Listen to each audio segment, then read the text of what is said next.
यहाँ पे तुम डॉट देख पा रहे हो, तो डॉट मतलब करंट बाहर जा रहा है, इसमें भी करंट बाहर जा रहा है, इसमें भी करंट बाहर जा रहा है। तो जब भी सेम डायरेक्शन में करंट होता है तो ये जो मैग्नेटिक फील्ड आया दोनों वायर्स की वजह से, एक तो आया आई कैप में और एक आया माइनस जे कैप में, तो क्या दोनों एक दूसरे के परपेंडिकुलर हैं? बिल्कुल परपेंडिकुलर हैं। अब तुम सोचो अगर दो चीजें एक दूसरे के परपेंडिकुलर होती हैं, चलो उल्टी कर दी मैंने करंट की डायरेक्शन को, तो ऐसे जा रहा है इस बार करंट, तो करंट की डायरेक्शन अगर ऐसी है तो इस बार मैग्नेटिक फील्ड लाइन ऐसी दिख रही है क्या? देखो जरा। आज हम करने वाले हैं previous year questions of moving charges and magnetism. इसमें हम कुछ शॉर्ट नोट्स के बारे में भी डिस्कस करने वाले हैं और मैं तुम्हें बताऊंगा कि सारे सवाल अपने शॉर्ट नोट से आएंगे। देखो जरा, तो शुरू करते हैं। मेरा नाम है Rohit Mangal. Let's start the previous year question discussion, but before this here are some short notes that I have written myself. तो ये जो अपने शॉर्ट नोट्स हैं इनसे अपने ज्यादातर सवाल, यानी कि ये समझो 90% से ज्यादा सवाल होने वाले हैं। देख सकते हो तुम एक बार ये शॉर्ट नोट्स का तुम स्क्रीनशॉट ले लेना। मैं साइड में हट जाता हूँ, स्क्रीनशॉट ले लेना और इसको तुम लिख सकते हो बाद में। और ये रहा एक पेज और इसका अगला पेज है ये वाला, ठीक है। तो ज्यादातर सवाल इन शॉर्ट नोट से हो जाएंगे। बेसिकली तुम्हें चैप्टर के बारे में पता होना चाहिए। यहाँ पे मैंने एक एक चीज को बहुत डिटेल में नहीं लिखा है, बस शॉर्टकट में लिखा है, ठीक है। तो इन शॉर्ट नोट से अपन मोस्टली सारे सवालों को सॉल्व करने वाले हैं। तो चलिए पहले सवाल पे आ जाते हैं। तो ये रहा बच्चों आपकी स्क्रीन पर पहला सवाल। A very long conducting wire is bent in a semi circular shape from A to B, ठीक है, as shown in the figure. The magnetic field at a point P for steady current configuration, ठीक है। तो basically current ऐसे आ रहा है, फिर ऐसे घूम रहा है, फिर ऐसे जा रहा है। नाउ क्या तुम इस सवाल को कर सकते हो? एक बार पॉज करके सॉल्व करने की कोशिश करो जरा। देखो ये भी एक सेमी इनफाइनाइट वायर है, सेमी इनफाइनाइट वायर है, this is also semi infinite wire, और ये है हाफ सर्कल, ठीक है। तो यहां पे मैं तुम्हें बताता हूं कौन से फॉर्मूले लग रहे हैं। देखो यहां पे अपने पास तुम देख सकते हो, एक तो ये वाला फॉर्मूला लगने वाला है और सेमी इनफाइनाइट वायर मतलब ये वाला फॉर्मूला लगने वाला है। चलो देख लेते हैं फटाफट से इसको सॉल्व करके। तो सेमी इनफाइनाइट वायर है, तो सेमी इनफाइनाइट वायर की वजह से मैग्नेटिक फील्ड कितना होता है भाई? इसको 1 ले लो, इसको 2 ले लो, इसको 3 ले लो। तो 1 की वजह से मैग्नेटिक फील्ड कितना है? Mu not I by 4 pi R. Direction देख लेते हैं भाई। करंट की डायरेक्शन में अपने थंब को लेके जाओ, right hand, right hand, remember right hand. तो राइट हैंड का थंब है करंट की डायरेक्शन में और पी पॉइंट नीचे है। तो क्या मैग्नेटिक फील्ड अंदर आ रहा है? अंदर आ रहा है, मतलब मेरी तरफ आ रहा है, इनटू द बोर्ड आ रहा है। तो क्रॉस लगा दूं, ठीक है। अच्छा अब 2 की वजह से देखेंगे, तो 2 की वजह से मतलब हाफ सर्किल है, तो 2 की वजह से फॉर्मूला लगेगा mu not I by 2 R into theta by 2 pi. ये वाला फॉर्मूला लगता है सर्कुलर लूप के लिए। तो यहाँ पे थीटा है 180, मतलब हाफ है ये। तो B two is equal to mu not I by 2 R into, भाई ये एंगल कितना है यहाँ पे सेंटर पे? पाई, तो pi upon 2 pi. So B two will become mu not I by 4 R. Now we have to check the direction. See current ऐसे घूम रहा है, तो अपन क्या करेंगे, राइट हैंड को ऐसे घुमाएंगे, तो बाहर की तरफ आ रहा है तो डॉट लगा दूं। और अब बात करेंगे इस थर्ड वाले की, तो ये भी एक सेमी इनफाइनाइट वायर है, मतलब mu not I by 4 pi R हो जाएगा। अब डायरेक्शन देखो भाई, अपना करंट इधर है और पी पॉइंट ऊपर है, तो ऐसे आएगा क्या? करंट इधर है, पी पॉइंट ऊपर है, अंदर की तरफ आ रहा है, तो यहां भी क्रॉस लगा दूं। तो जो मेरा नेट मैग्नेटिक फील्ड होगा वो होगा B1, B2 और B3 का सम, ठीक है। सो नेट मैग्नेटिक फील्ड क्या हो जाएगा? B1 और B3 तो सेम डायरेक्शन में है, तो वो अंदर चले गए, तो बी नेट क्या हो जाएगा बच्चों? बी नेट हो जाएगा, सी B1 और B3 सेम डायरेक्शन में है, तो टोटल कितना हो जाएगा B1 और B3 का? Mu not I by 2 pi R, है ना। और ये बाहर की तरफ है कौन सा? Mu not I by 4 R जो है वो बाहर की तरफ है, डॉट लगा दो, सही है। अब देखो इन दोनों में से कौन बड़ा है भाई? ये वैल्यू बड़ी है, ये वैल्यू ज्यादा छोटी है, क्योंकि 2 पाई बड़ा है 4 से, 2 पाई बड़ा है 4 से, मतलब ये वैल्यू ज्यादा बड़ी है। तो इसका मतलब जो नेट मैग्नेटिक फील्ड आएगा वो कितना आएगा अपना mu naught I by 4r minus, क्योंकि अपोजिट डायरेक्शन में तो माइनस लगेगा, mu not I by 2πr dot, मतलब बाहर की तरफ आएगा ये। तो थोड़ा सा चेक कर लेते हैं कौन सा ऑप्शन आ रहा है। तो pointed into the page outside आ रहा है, तो म्यू नॉट आई बाई, तो बच्चों देखो यहां पे आई थिंक ये जो ऑप्शन है इसमें 4 ऑप्शन आना चाहिए, नीचे 4 आना चाहिए, तो ये ऑप्शन मैच कर जाएगा, है ना। तो इसको अगर मैं सॉल्व करता हूं यहां पे, तो mu not I by 4r को कॉमन ले लो, 1 माइनस 2/पाई आउटवर्ड आ रहा है, ये आंसर आ रहा है, राइट।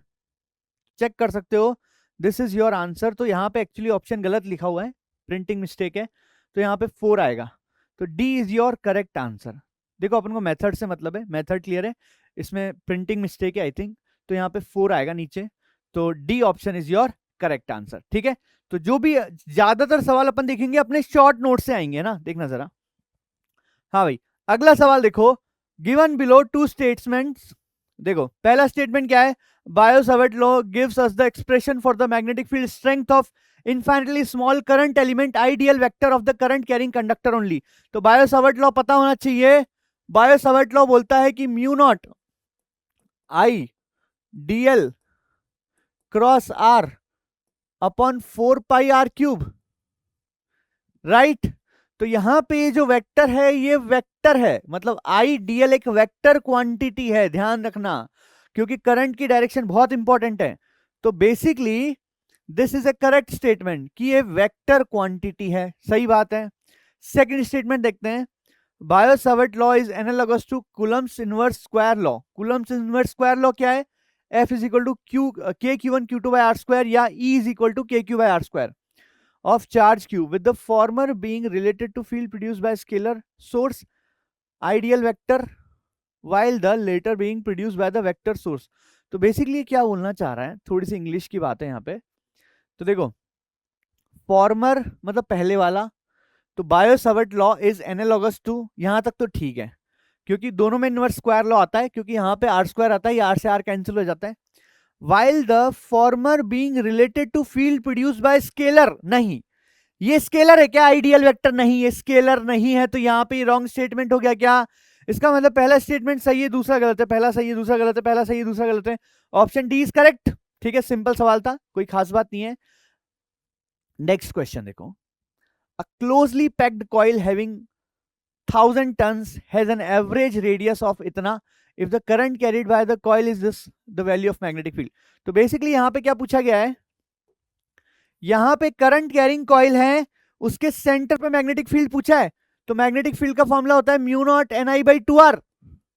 देखो चेक कर लो अपन ने ये लिखा है क्या, ये फॉर्मूला यहाँ पे, तो यहाँ पे एक और बार इस फॉर्मूले का यूज हुआ है, तो यहाँ पे मैं स्टार लगाने वाला हूं जितनी बार फॉर्मूला यूज हो रहा है, ताकि अपन को पता लग जाए कि कौन सा फाइनली ज्यादा इंपॉर्टेंट है। तो सारा पूरा डिस्कशन होने के बाद इसको देखना अच्छे से, ठीक है। तो मैं इसको दिखाऊंगा बाद में एंड में। तो ये वाला फॉर्मूला लगेगा mu not an I by 2r, तो पुट कर दो वैल्यूज, तो 4 पाई इंटू 10 की पावर -7, नंबर ऑफ टर्न्स कितने 1000, करंट कितना है भाई साहब 1 डिवाइडेड बाय 2 इंटू आर कितना है, आर है 62.8 डिवाइड बाय 100, क्योंकि सेंटीमीटर में दिया है तो we have to convert it into metre, right. Now what, now what, now what, see ध्यान से देखना, इसको सॉल्व करते हैं। तो b इज इक्वल टू, अब 4 इंटू पाई है, अब देखो 4 इंटू पाई है, यहाँ पे 62.8 है, इसका मतलब मैं इसको लिख सकता हूँ 2 इंटू 2 पाई, भाई 4 पाई को मैं लिख देता हूँ 2 इंटू 2 पाई, इससे क्या होगा 2 पाई कितना होता है, 2 पाई होता है 6.28, तो थोड़ा काटने में आसानी रहेगी, इंटू 10 की पावर -4 क्या डिवाइडेड बाय, देखना जरा 2 इंटू 62.8 डिवाइड बाय 100, तो काट देते हैं थोड़ा सा फटाफट से, तो इससे कट गया 10 बार, इससे कट गया ये 10 बार, 2 से 2 कट गया, ठीक है। तो 10 है तो यहां से कट गया 10 बार, तो ये 10 ऊपर जाएगा तो 10⁻³ आ रहा है क्या? 10⁻³ Tesla is the correct answer, है ना? कैलकुलेशन एक बार चेक कर लेना, गलती से कभी कैलकुलेशन मिस्टेक हो भी जाए तो अपना कॉन्सेप्ट सही होना चाहिए, है ना भाई? एग्जाम में गलती नहीं होनी चाहिए, ठीक है? एग्जाम में गलती ना हो, यहाँ कितनी भी गलतियां कर लो, ठीक है? चलो छाप लिया, आगे बढ़ते हैं। अगला सवाल देखो, थिक, थिक मतलब सॉलिड है क्या? सॉलिड है, ये सॉलिड सिलेंडर है बच्चों, क्या ये एक सॉलिड सिलेंडर है ऐसा? कैसा देखो जरा, ये है बच्चों एक सॉलिड सिलेंडर। कैसा होता है सॉलिड सिलेंडर, बता देता हूं मैं तुम्हें। थिक मतलब ऐसे ही समझना पड़ेगा अपन को। ठीक है, ये ऐसा सॉलिड सिलेंडर है बच्चों। तो सॉलिड सिलेंडर में क्या होता है, इसके अंदर करंट है आई, यूनिफॉर्मली डिस्ट्रीब्यूटेड, ठीक है? The variation of magnetic field due to the cable with the distance R from the axis, ठीक है? तो सॉलिड सिलेंडर में अपन को मैग्नेटिक फील्ड का वेरिएशन बताना है। अब यहाँ पे तुम देखो अपने नोट्स में है क्या ये सॉलिड सिलेंडर दिख रहा है क्या तुम्हें? देखो सॉलिड सिलेंडर पे सवाल आ गया तो मैंने एक स्टार लगा दिया।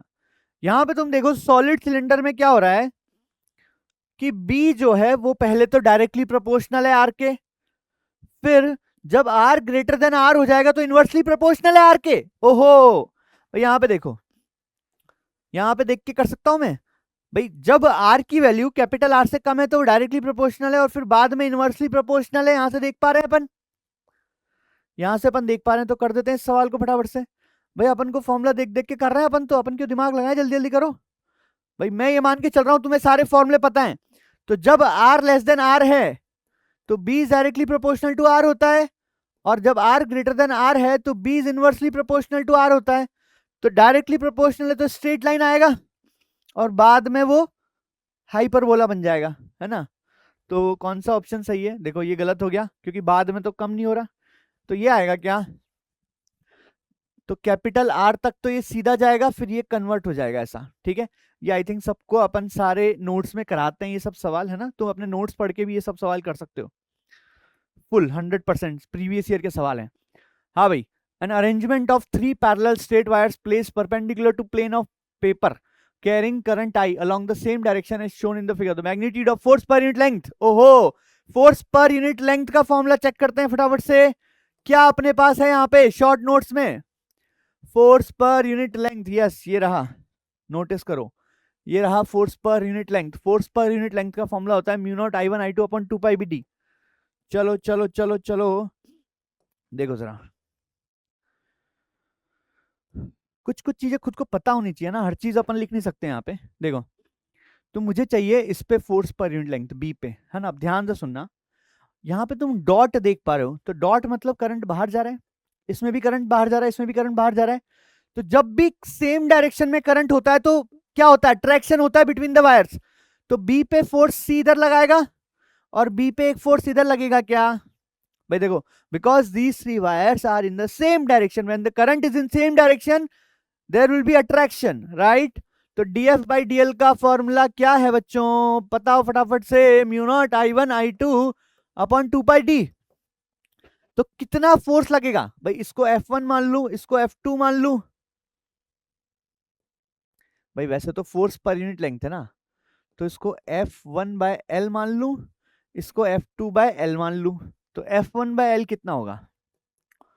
म्यू नॉट I1 I2, सब में करंट सेम है तो I1 I2 हो जाएगा I स्क्वायर, और इनके बीच की डिस्टेंस है 2 पाई डी।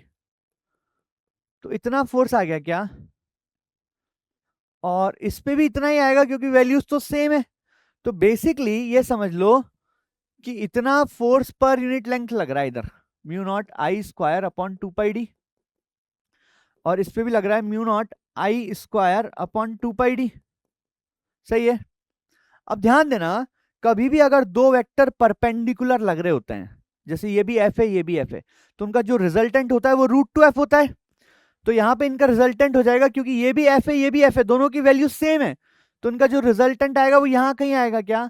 तो उसकी वैल्यू आ जाएगी √2 टाइम्स, तो √2 into mu naught I square by 2 pi D हो जाएगा। तो √2 से नीचे कट जाएगा तो ये आ जाएगा mu not I square upon √2 pi D. तो mu not I square upon root 2 pi D, correct answer is C बच्चों। ठीक है, बहुत बढ़िया, आगे बढ़ते हैं। Come on come on come on, solve करो, पॉज करो, सॉल्व करो, पॉज करो, सॉल्व करो। Yes, two identical long conducting wires AOB and COD are placed at right angle to each other with one above another such that O is their common point। ठीक है भाई, कोई खास बात नहीं है। तो ये रहा एक वायर, इनफाइनाइट वायर है, और ये रहा एक वायर, इनफाइनाइट वायर है ना। इनफाइनाइट वायर देख पा रहे हैं अपन, 2 to 2 2 to 2 2 to 2, ठीक है। इनफाइनाइट वायर का फॉर्मूला लगेगा, तो इनफाइनाइट वायर का फॉर्मूला अपन को पता है क्या, mu not I by 2 pi R. देख पा रहे हो, इनफाइनाइट वायर का फॉर्मूला अपन को पता है mu not I by 2 pi R. मैं स्टार इसलिए लगा रहा हूं कि अपन एंड में चेक कर सकें कि किसमें से कितने ज्यादा सवाल आते हैं, तो अपन को पता है कि कौन सा फॉर्मूला ज्यादा इंपॉर्टेंट है। ठीक है, तो देखते हैं सवाल क्या है। तो O is the common point, तो this is A O B and this is C O D. ठीक है, the wires carry I1 and I2। ठीक है, तो इसको I1 मान लेते हैं, इसको I2 मान लेते हैं, कोई दिक्कत नहीं है। Point P is lying at a distance D from the O along the direction perpendicular to plane। तो ये इनका प्लेन है, इसके परपेंडिकुलर मतलब बाहर क्या, तो जो O है ना उससे बाहर D डिस्टेंस पे एक पॉइंट P है। ठीक है, मुझे P पॉइंट पे मैग्नेटिक फील्ड निकालना है। आहा, मजा आएगा इस सवाल में, देखते हैं। चलो देखो भैया, तो O से बाहर निकालना है, इनफाइनाइट वायर है, इनफाइनाइट वायर का फॉर्मूला पता है mu not I by 2 pi R होगा, है ना। अब यहाँ पे डिस्टेंस डी दी हुई है, तो mu not I by 2 pi D कर देंगे। तो देखो करंट इस डायरेक्शन में और P पॉइंट बाहर है, तो करंट की डायरेक्शन में अपने थंब को लेके जाओ, और P इधर है, P बाहर है, बाहर है, P बाहर है बच्चों, तो नीचे लगेगा P पे, इसकी वजह से। तो जो मैग्नेटिक फील्ड आया इसकी वजह से, 1 की वजह से, वो कितना आया, mu naught I1 bye 2 pi D, किधर की तरफ, डाउनवर्ड, डाउनवर्ड मतलब माइनस जे कैप, नीचे आया ना। बस देखो करंट इधर है, पॉइंट इधर है, तो करंट और पॉइंट तो घुमाएंगे तो नीचे आएगा। अब इसकी वजह से निकालते हैं, तो इसकी वजह से देखो ये है ऊपर की तरफ, थंब है ऊपर की तरफ, और पॉइंट है इधर की तरफ, तो इसकी वजह से जो मैग्नेटिक फील्ड आएगा वो राइट में आएगा क्या, तो इसकी वजह से आएगा B2 की वैल्यू आएगी mu naught I2 upon 2 pi D I cap. तो बेसिकली यहां पे तुम देख सकते हो बच्चों कि जो मैग्नेटिक फील्ड आया दोनों वायर्स की वजह से, एक तो आया आई कैप में और एक आया माइनस जे कैप में, तो क्या दोनों एक दूसरे के परपेंडिकुलर हैं, बिल्कुल परपेंडिकुलर है।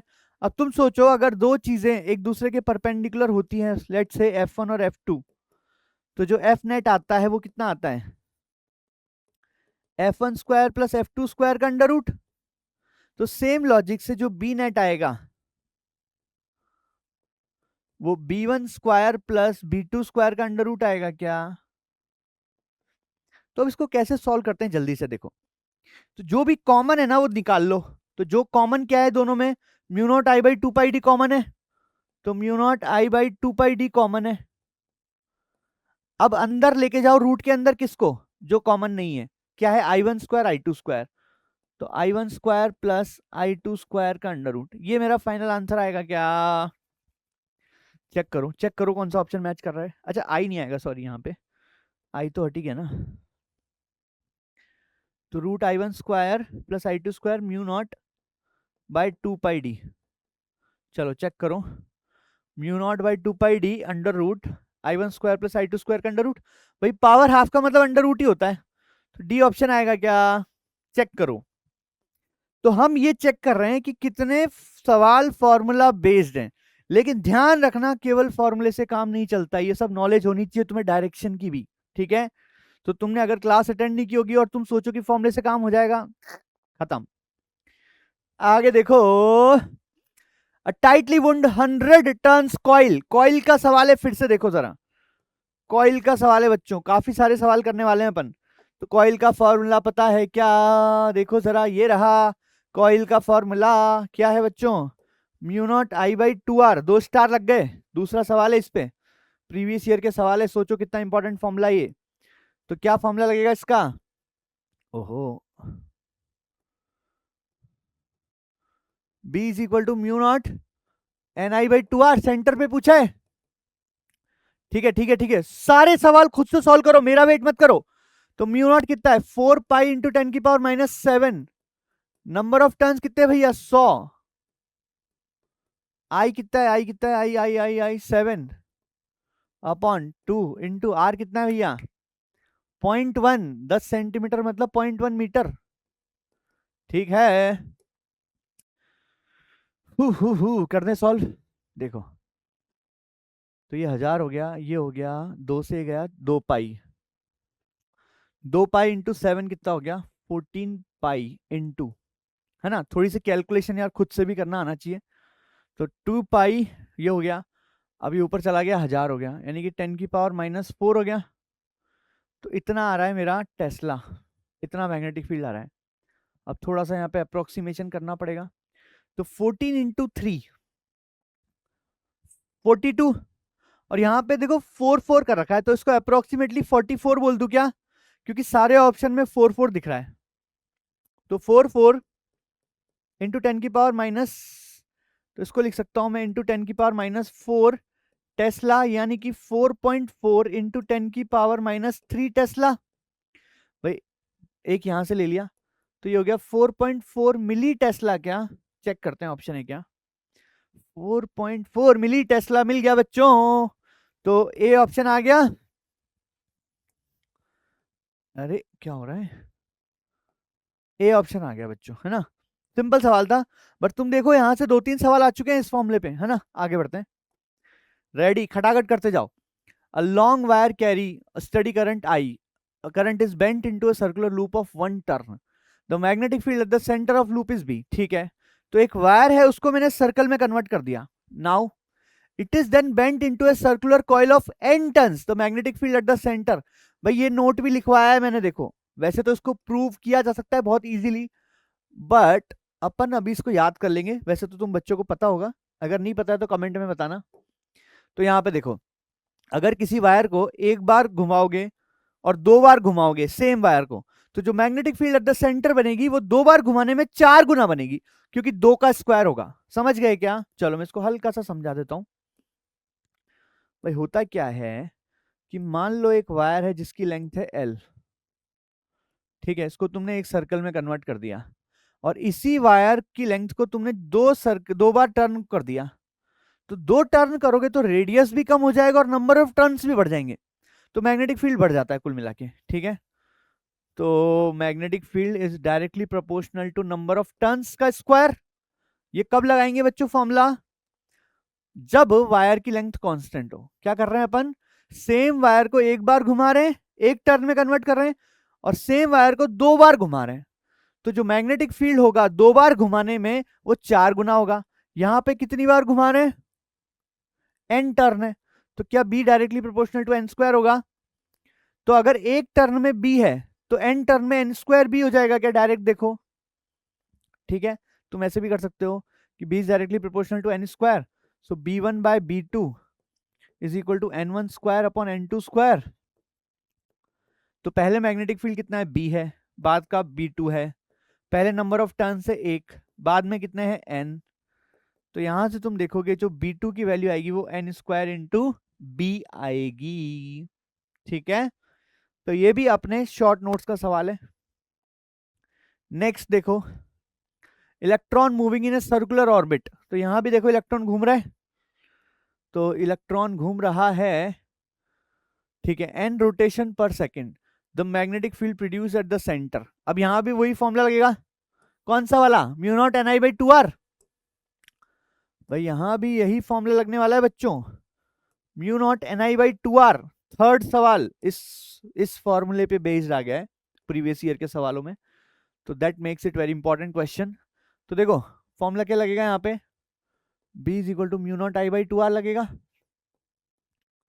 क्योंकि करंट तो है नहीं कि भाई नंबर ऑफ टर्न्स तो है नहीं, तो n को 1 ले लो। अब करंट क्या होता है यार? करंट होता है चार्ज अपॉन टाइम, है ना। अब 1/t होता है फ्रीक्वेंसी, तो ये हो गया Q इंटू एफ। और ये जो है फ्रीक्वेंसी दी हुई है क्या, n रोटेशन पर सेकंड का मतलब फ्रीक्वेंसी।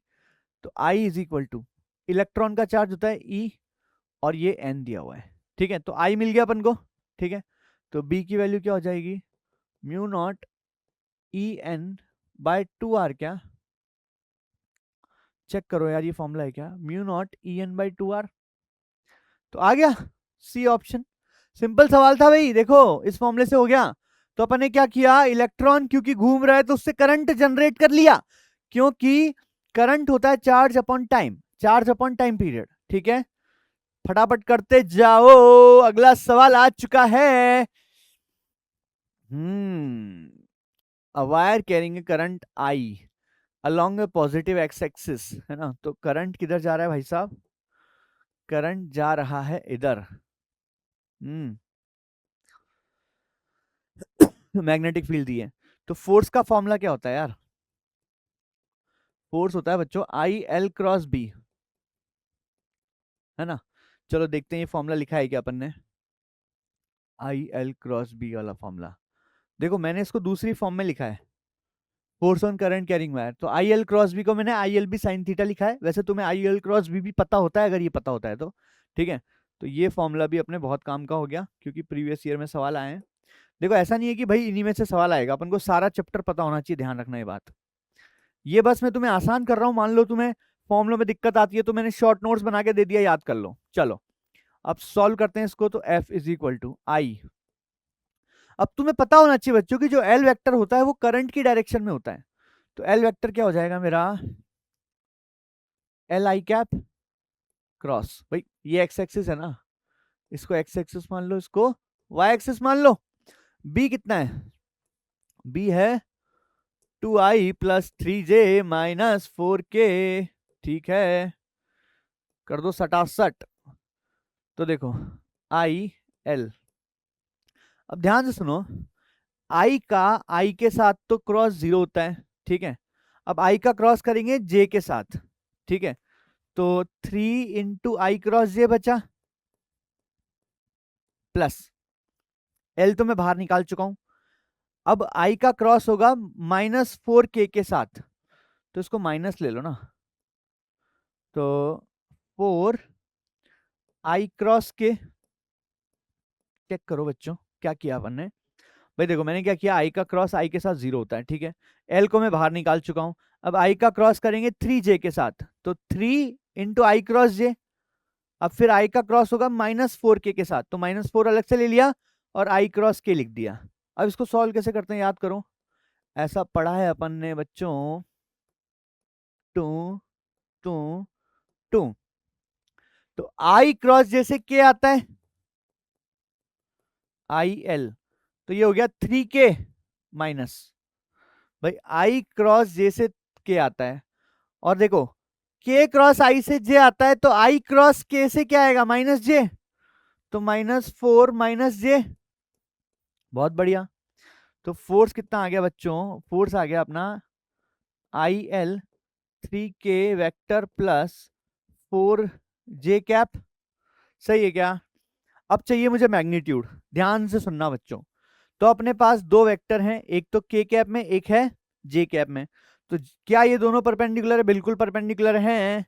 तो एफ नेट कितना आ जाएगा, भाई मैंने तुम्हें बताया था जस्ट कि जब दो वेक्टर परपेंडिकुलर होते हैं तो f1² + f2² का अंडर रूट कर देते हैं, सही है क्या। तो क्या हो जाएगा, तो IL को तो बाहर निकाल दो, इसका स्क्वायर प्लस इसका स्क्वायर का अंडर रूट कर देंगे। तो ये कितना आ गया, एफ नेट आ गया बच्चों 5IL, क्या 5IL, यानी कि ऑप्शन डी आएगा बच्चों। चेक करो, ये सारे सवाल तुमसे होने चाहिए खुद से। चलिए तो अगला सवाल करते हैं बच्चों। तो यहां पे एक सवाल है, पॉज करो और सॉल्व करो। A long straight wire of length 2 meter mass is given suspended horizontally in the uniform magnetic field. The amount of current. दिमाग लगाओ बच्चों कि ये जो वायर है इसमें करंट जा रहा है कुछ, ठीक है। अब अगर मैग्नेटिक फील्ड इसको सस्पेंड करके रखा हुआ है, मतलब हवा में ऐसे लटका हुआ है क्या, ये वायर हवा में ऐसे लटका हुआ है, इसका मतलब mg को कौन बैलेंस कर रहा है, एम जी को आई एल बी बैलेंस कर रहा है क्या? हो गया क्या सवाल खत्म? तो एम जी को कौन बैलेंस कर रहा है बच्चों? I L B. तो ये फॉर्मूला भी अपन ने पढ़ा हुआ है, यहां पे देखो जरा, ये रहा I L B sine theta वाला फॉर्मूला आ गया काम में वापस। सही है, तो देखो देखो देखो देखो देखो, है ना? ठीक है, तो इसका आंसर आ जाएगा, सॉल्व करें तो अमाउंट ऑफ करंट पूछा है, तो I L B is equal to M G हो जाएगा। तो आई हो जाएगा M G by L B. Mass कितना है? 0.25। ध्यान से देखना भाई, मास को केजी में कन्वर्ट करना पड़ेगा, इंटू 9.8 डिवाइड बाय बोलो भाई, लेंथ इज 2, बी कितना है? 0.7। ओहो, करो भाई सॉल्व। तो देखो जरा, ये हो गया 0.25, है ना? और ये दोनों पॉइंट हटा देता हूं तो ये 98 हो गया, ये 7 हो गया, ये 2 हो गया। ठीक है, तो ये कितनी बार कटेगा 7 से? बोलो 14 टाइम्स। तो 14 divide by 2 is 7, 7 divided by 4 is the answer. Answer is I is equal to 7 divided by 4 which is 1.75. 1.75 ampere is the correct answer. Simple सवाल था बच्चों, चेक कर लो, D is the correct answer. अगले सवाल पे बढ़ते हैं, सटासट सवाल करेंगे, आगे बढ़ेंगे, सवाल करेंगे, आगे बढ़ेंगे। फटाफट से देखो इसका आंसर और पॉज करके आंसर बता दो फटाफट से क्या आएगा। Shape of magnetic field lines due to infinite long wire. हाँ भाई ध्यान से देखो, तो एक इनफाइनाइट लॉन्ग वायर है, इसकी वजह से जो मैग्नेटिक फील्ड लाइन होती है, जैसे मान लो करंट ऐसे जा रहा है, तो इन मैग्नेटिक फील्ड लाइन ऐसे बनती है क्या? सर्कुलर। तो अगर मैं इसको ऊपर से देखता हूं, मान लो ऑब्जर्वर यहां पे बैठा हुआ है, टक टक टक टक टक, तो ये अगर ऊपर से देख रहा है तो इसको वायर जो है वो डॉट दिखेगा क्या? क्योंकि करंट बाहर आ रहा है, मैं इसको ऊपर से देख रहा हूं, तो करंट ऐसे दिखेगा ऊपर आते हुए, तो जो मैग्नेटिक फील्ड लाइन वो ऐसी बनेगी क्या? देखो, थंब को करंट की डायरेक्शन में करो और फिंगर्स को घुमा दो, तो जो मैग्नेटिक फील्ड लाइंस बनने वाली है वो ऐसी बनेगी क्या? ऐसी फील्ड लाइन बनेगी। तो यहां पे इसका आंसर आएगा बच्चों सर्कुलर। इसको मैं आपको दूसरे तरीके से और दिखा देता हूं एक बार। यहां पे देखो बच्चों, यहां पे तुम देख सकते हो, देखो ये जो बैटरी है इसकी पॉजिटिव पोलैरिटी इधर है, तो करंट ऐसे जा रहा है, और करंट क्योंकि ऐसे जा रहा है तो मैग्नेटिक फील्ड लाइंस ऐसी आ रही है क्या? देखो राइट हैंड थंब रूल से, सही है क्या? समझ पा रहे हो क्या? अगर मैं करंट की डायरेक्शन को चेंज कर दूं, करंट की डायरेक्शन को चेंज कर दिया क्या मैंने? चलो उल्टी कर दी मैंने करंट की डायरेक्शन को, तो ऐसे जा रहा है इस बार करंट, तो करंट की डायरेक्शन अगर ऐसी है तो इस बार मैग्नेटिक फील्ड लाइन ऐसी दिख रही है क्या? देखो जरा, तो यहां पे मैं बोल सकता हूं कि सर्कुलर मैग्नेटिक फील्ड लाइंस बनने वाली है। तो इसका आंसर हो गया बच्चों सी। अगले सवाल की तरफ बढ़ते हैं, चलो शुरू हो जाओ, पॉज करो, सॉल्व करो। चलो मैं सॉल्व करता हूं। 2 very long straight parallel wires, tick tick tick, जल्दी जल्दी करते जाते हैं। Let's not waste too much time on these easy questions, है ना? तो देखो, तो यहां पे 5 करंट है, I1 दिया है, I2 दिया है। 2 long straight parallel conductors carry current this much and this much respectively and are at a distance of 0.1 meter from each other, क्योंकि 10 centimetre is 0.1 metre only, right? क्या आगे क्या करेंगे सोचो जरा, आगे क्या करेंगे सोचो। The direction of current is same, ठीक है, the force acting per unit length, तो फोर्स पर यूनिट लेंथ का फॉर्मूला पता है बच्चों, mu naught I1 I2 upon 2 pi D. और तुम्हें पता होना चाहिए कि जब सेम डायरेक्शन में है करंट तो अट्रैक्शन होता है, तो फोर्स किधर लगेगा? इधर लगेगा क्या एक दूसरे पे? तो रिपल्सिव वाला ऑप्शन तो वैसे ही कैंसिल हो गया, ठीक है। अब फोर्स पर यूनिट लेंथ का फॉर्मूला लगा देता हूं, चलो। तो म्यू नॉट होता है 4 पाई इंटू 10⁻⁻⁷, I1 है 5, I2 है 10, ठीक है, अपॉन 2 पाई इंटू 0.1, ठीक है। अब थोड़ा सा काटना शुरू करना पड़ेगा, टिक टिक 2, सही है। तो कितना हो गया, थोड़ा सा कैलकुलेशन कर लो सटासट। देखो 0.1 है, ऊपर जाएगा तो 100 हो जाएगा ये, ठीक है। तो 100 इंटू 10 1000 हो गया। तो 10 की पावर -4 आ रहा है क्या? देखो जरा, 10 की पावर -4 न्यूटन पर मीटर आएगा, क्योंकि फोर्स पर यूनिट लेंथ है। और अट्रैक्टिव फोर्स आएगा क्या? तो ऑप्शन डी आएगा बच्चों, इसका आंसर आएगा ऑप्शन डी। तो यहां पे फिर से कौन सा फॉर्मूला लगा? dF/dl का। तो dF/dl का फॉर्मूला बताया था क्या मैंने? शॉर्ट नोट्स में चेक करो, dF/dl का फॉर्मूला बताया था, देखो जरा, ये रहा dF/dl का फॉर्मूला बताया था, फिर से लग गया ये फॉर्मूला। चलो अगला सवाल देखो। अगला सवाल देखो, सॉल्व करो, पॉज करो, सॉल्व करो, पॉज करो, सॉल्व करो, पॉज करो, सॉल्व करो, come on. The magnetic field on the axis of circular loop carrying current I. चलो भाई ध्यान से देखेंगे, इसका फॉर्मूला भी पढ़ाया हुआ है अपन ने। एक्सिस पे मैग्नेटिक फील्ड का फॉर्मूला क्या है? Mu not NI r² upon 2r² plus x² raise to power 3/2। तो क्या ये फॉर्मूला है? शॉर्ट नोट्स में चेक करते हैं, ये रहा फॉर्मूला। तो इसमें से भी एक सवाल आ गया, तो स्टार लगा दिया अपन ने। फिर एंड में चेक करेंगे कौन सा फॉर्मूला ज्यादा इंपॉर्टेंट है। ठीक है, चलो करते जाएं सवाल। तो देखो, म्यू नॉट पता है तुम्हें, 4 पाई इंटू 10 की पावर -7 होता है। इसमें नंबर ऑफ टर्न्स दिए हुए हैं क्या? नहीं दिए हुए, तो 1 ले लेंगे। करंट कितना दिया हुआ है? I = √2। उतना खतरनाक करंट क्यों दिया है भाई? रेडियस है 100 सेंटीमीटर, यानी कि 1 मीटर, तो 1 का स्क्वायर, कोई दिक्कत की बात है ही नहीं, डिवाइड बाय 2। यहां पे 1 का स्क्वायर प्लस x कितना है? x is also 1। See, this is my x। याद करो कैसे करते थे इसको भाई, ये होती है मेरी रिंग, है ना। और रिंग में अपन क्या करते हैं फिर? याद करो, थोड़ा सा याद दिला देता हूं मैं तुम्हें। तो ये होती है मेरी रिंग, और रिंग के सेंटर से कितना दूर चाहिए मेरे को? x दूर चाहिए। तो ये भी 1 है, तो यहां पे 1 का स्क्वायर की पावर 3/2 आ गया, है ना। सॉल्व कर देते हैं इसको। तो 2 से 2 गया, कितना आ गया? 2 पाई इंटू 10 की power -7 into √2 divided by, what is this? 2 की पावर 3/2। 2 की पावर 3/2 मतलब 2 की पावर 3/2, यानी कि 2 की पावर हाफ इंटू 2, तो 2√2 क्या? तो this can be written as 2√2। ठीक है, तो 2 से कट गया, ये कट गया, तो आंसर आ गया बच्चों पाई इंटू 10 की पावर -7। बी ऑप्शन आएगा क्या? Please check. देखो फॉर्मूला बेस्ड सवाल ज्यादा है इस चैप्टर में बच्चों, ठीक है, तो ये होने ही चाहिए। अगला सवाल देखो, करो भाई। यह है तूफानी सवाल, थोड़ा सा तूफानी है, इसमें समझना है कि हो क्या रहा है।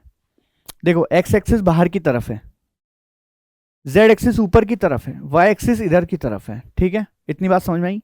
यह है मेरा x एक्सिस बाहर, y एक्सिस है इधर, z एक्सिस है इधर, ठीक है। चलो करते हैं। तो ऐसा सवाल अपन किए थे, देखो पहला सवाल था ना, वो भी ऐसा ही था कुछ, है ना। तो यहां पे वही, ये सेमी इनफाइनाइट वायर की तरह एक्ट करेगा, पहला और तीसरा सेमी इनफाइनाइट वायर की तरह एक्ट करेगा, और ये जो है ये अपना हाफ सर्किल है, ठीक है। इसका पहले अपन कर चुके हैं ऐसा सवाल। तो मैग्नेटिक फील्ड पूछा है ओ पे, कर दें भैया। तो देखो पहले 1 की वजह से निकाल दो, तो ये ये है semi infinite wire. Semi infinite wire का क्या होता है? Mu not I/4πr। तो एक बार और अपन को कौन कौन से फॉर्मूले लगाने पड़ रहे हैं? सेमी इनफाइनाइट का लगाना पड़ रहा है और ये वाला लगाना पड़ रहा है। तो एक बार चेक करते हैं इस फॉर्मूले में, तो अपने पास जो क्या क्या फॉर्मूला लगाना पड़ेगा, एक तो ये वाला लगाना पड़ेगा और एक सेमी इनफाइनाइट वाला लगाना पड़ेगा, ठीक है। तो देखो जरा, B1 है ना, 1 की वजह से निकालो, तो सेमी इनफाइनाइट का होता है mu not I/4πr। But direction थोड़ा समझना पड़ेगा भाई। देखो अंदर जा रहा है करंट, अंदर जा रहा है, क्योंकि मैंने बताया था x एक्सिस बाहर है, तो करंट अंदर जा रहा है, तो अंदर जा रहा है ना। और O पॉइंट इधर है, अंदर जा रहा है अंदर, है ना, और O पॉइंट इधर है, तो नीचे लगेगा क्या? नीचे मतलब -k कैप क्या? क्योंकि के कैप ऊपर है, देखो z एक्सिस ऊपर है तो माइनस के कैप हो जाएगा, ठीक है।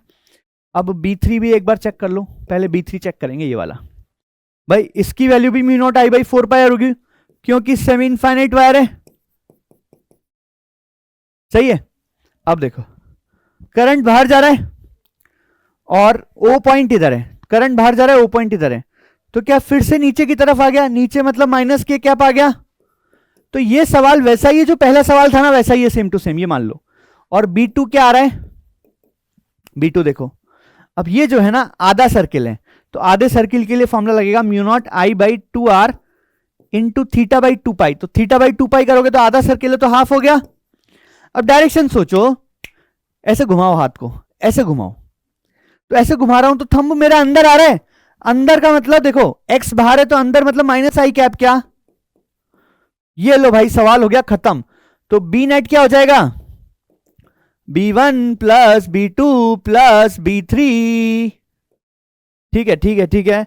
तो इन दोनों को ऐड करोगे तो आएगा म्यू नॉट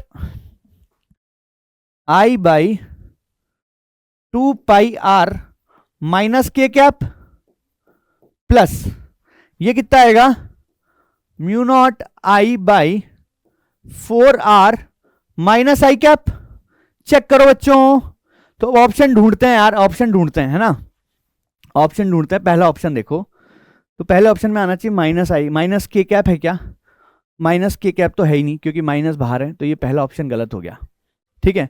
अब दूसरा ऑप्शन देखो, तो mu not I by 2 pi r minus k cap, यहां तक तो ठीक है। सेकंड देखो, mu naught I by 4r minus I cap, ये भी ठीक है। तो मुझे लग रहा है इसका आंसर होगा बच्चों second option. Please check everyone, क्या सेकंड ऑप्शन आ रहा है, बिल्कुल second option is the correct answer, ठीक है। ऐसे सवाल 2 आ चुके हैं बच्चों, ये टफ सवाल भी है, इतना आसान नहीं है, डायरेक्शन वगैरह सोचना पड़ेगा, ठीक है। अगर कोई डाउट है तो पूछ लेना कमेंट में। अगला सवाल देखो बच्चों, from Ampere's circuital law for long straight wire of circular cross section carrying a steady current, the variation of magnetic field inside and outside of the region is. देखो long circular straight, long straight wire है तो इसको अपन को solid wire मानना पड़ेगा। भाई अगर mention नहीं किया ना तो अपन को सॉलिड वायर मानना पड़ेगा। और सॉलिड वायर का अपन ने बताया हुआ है, देखो जरा, solid wire solid wire solid wire solid wire solid wire कहाँ है भाई, ये रहा। देखो बच्चों सॉलिड वायर का एक और फॉर्मूला आ गया, एक और सवाल आ गया, देखो सॉलिड सिलेंडर का। तो तुम देख सकते हो कि अंदर इसका डायरेक्टली प्रोपोर्शनल आता है मैग्नेटिक फील्ड, और बाहर जो है इनवर्सली प्रोपोर्शनल आता है, जैसे कि इलेक्ट्रिक फील्ड में होता है। सॉलिड स्फीयर की वजह से जो इलेक्ट्रिक फील्ड आता है, अंदर जो इलेक्ट्रिक फील्ड आता है वो डायरेक्टली प्रोपोर्शनल आता है, और जो बाहर आता है वो इनवर्सली प्रोपोर्शनल आता है। गर्मी ज्यादा है तो थोड़ा सा खोल देता हूं मैं इसको ना। तो इसका मतलब सॉलिड सिलेंडर से एक और सवाल आ गया अपना, सॉलिड सिलेंडर से एक और सवाल आ गया जो अपन देख सकते हैं, just like electric field, solid sphere में भी ऐसा ही कुछ होता है। तो अब यही सवाल देखो फिर से, तो इसका आंसर क्या होगा बच्चों, देखो अ लीनियरली डिक्रीजिंग फंक्शन, गलत है भाई, इंक्रीज करता है अंदर, यूनिफॉर्म, गलत है। Linearly increasing function of distance up to the boundary of the wire, सही है। एंड देन लीनियरली डिक्रीजिंग, नहीं, लीनियरली डिक्रीज नहीं करता है, वो ऐसे करता है ना, हाइपरबॉलिक तरीके से, सही है। तो linearly increasing function up to r and then 1/r, सही है। तो ये आएगा क्या बच्चों, फॉर्मूला बेस्ड सवाल है, D option is correct option. अगला सवाल देखो बच्चों, एनर्जी फुल होनी चाहिए बच्चों, कम नहीं होनी चाहिए एनर्जी। हाँ भाई, a cylindrical conductor of radius r is carrying a constant current. The plot of the magnitude of magnetic field with the distance d from the center of conductor is correctly represented by, हाँ भाई क्या करें इसमें, फिर से वैसा ही सवाल है क्या, फिर से वैसा ही सवाल है क्या बच्चों। सिलेंडर है तो अपन को एक क्या मानना पड़ेगा, वही सॉलिड स्फीयर मानना पड़ेगा, क्या मानना पड़ेगा, सॉरी सॉलिड सिलेंडर मानना पड़ेगा। कुछ नहीं दिया तो अपन को क्या मानना पड़ेगा बच्चों, सॉलिड सिलेंडर। और अपन देख चुके हैं कि सॉलिड सिलेंडर में पहले मैग्नेटिक फील्ड कॉन्स्टेंटली बढ़ता है फिर घटता है, सही है।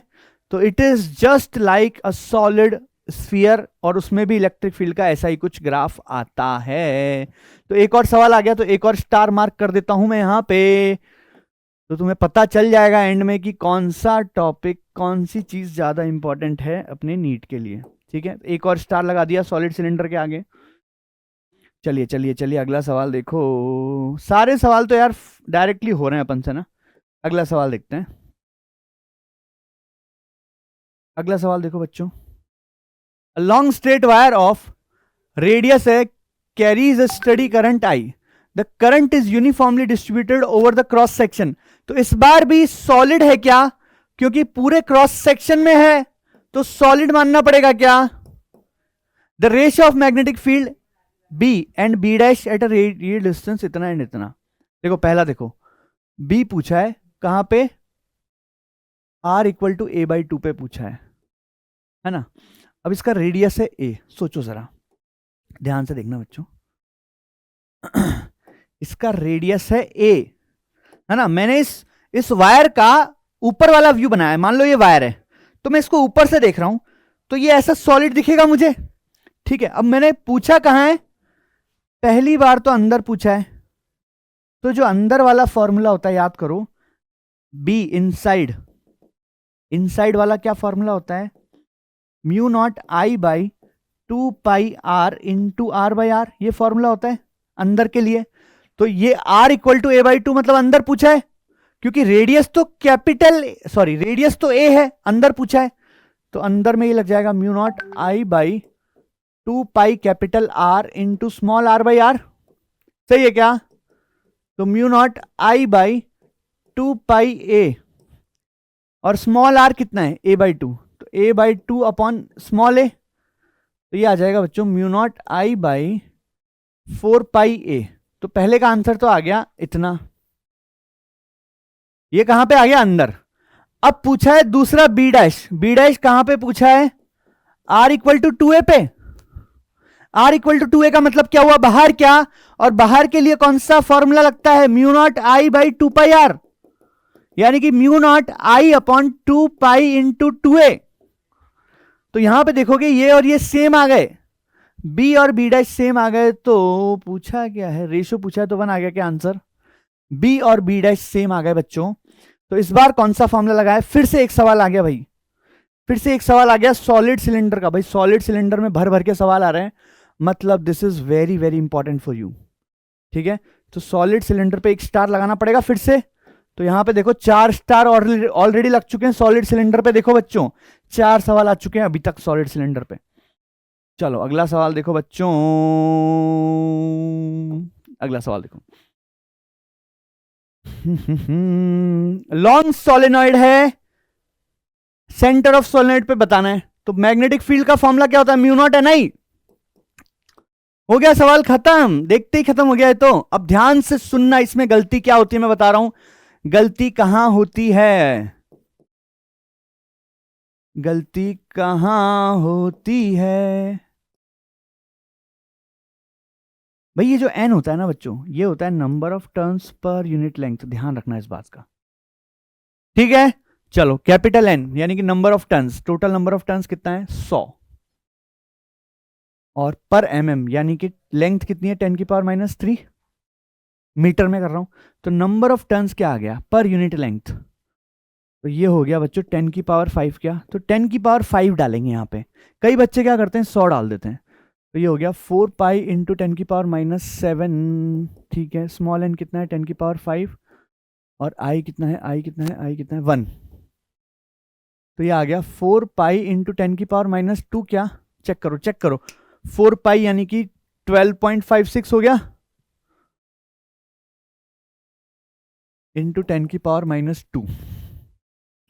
C option is correct option. तो यहां पे पहली बार शायद सोलेनॉइड का सवाल आया, तो सोलेनॉइड पे स्टार लगाना पड़ेगा क्या? सोलेनॉइड सोलेनॉइड सोलेनॉइड कहां है? देखो जरा ढूंढो। सोलेनॉइड होगा शायद अगले में। सोलेनॉइड ये रहा। ठीक है, तो सोलेनॉइड का एक सवाल आ गया सिंपल फॉर्मूला बेस्ड। चलिए अगला सवाल देखो। अगला सवाल अगला सवाल अगला सवाल अगला सवाल अगला सवाल चेक करो। लॉन्ग सोलेनॉइड, फिर से देखो सोलेनॉइड का सवाल आ गया, सेंटर पे पूछा है। तो मैग्नेटिक फील्ड का फॉर्मूला है बच्चों म्यू नॉट Ni। फिर से वही गलती हो सकती है, n is equal to what? Number of turns upon length.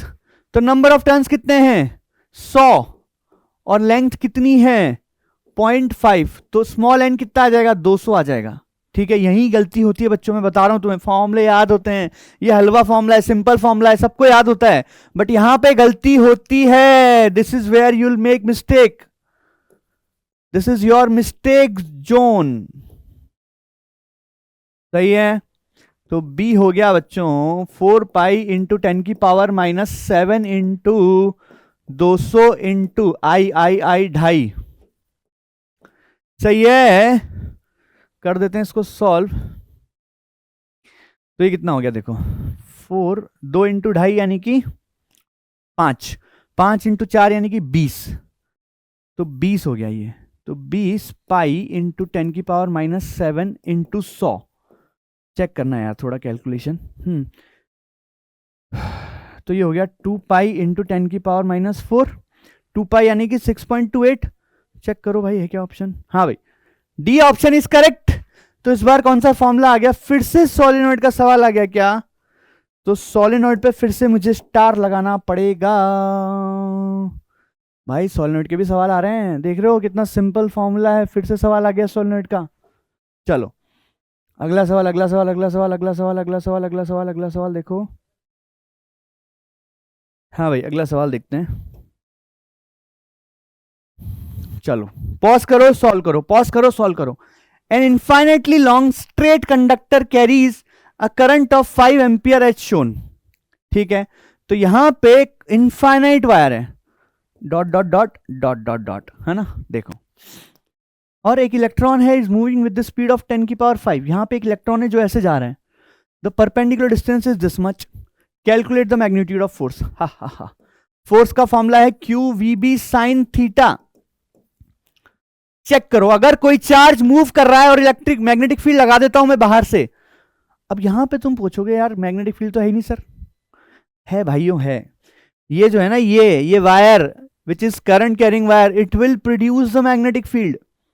तो यहां पे दो फंडे लगेंगे, पहले तो मुझे यहां पे मैग्नेटिक फील्ड निकालना पड़ेगा क्या, तो इस पॉइंट को पी नाम दे देता हूं मैं, सॉरी पी नाम दे देता हूं मैं।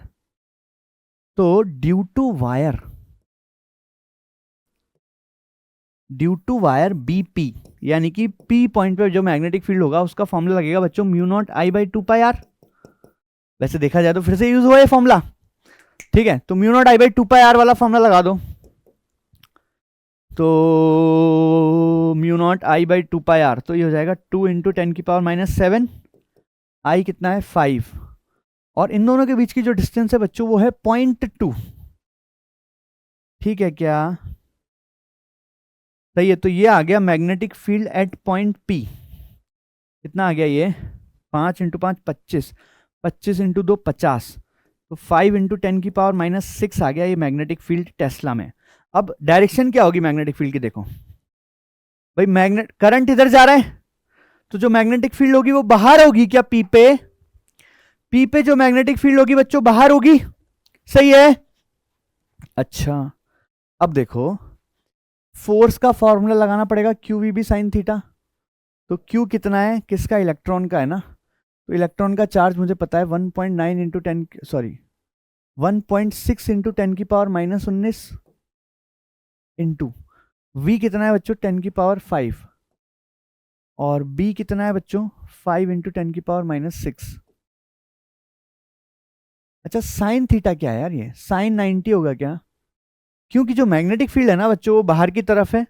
भाई जो थीटा होता है ना बच्चों, that is the angle between velocity vector and B vector, तो वेलोसिटी इधर है बी इधर है, तो बाहर की तरफ है, तो साइन 90 आएगा। तो इसका आंसर आएगा खतरनाक सा कुछ, तो सॉल्व करें। तो 1.6 इंटू 5 कितना हो गया 8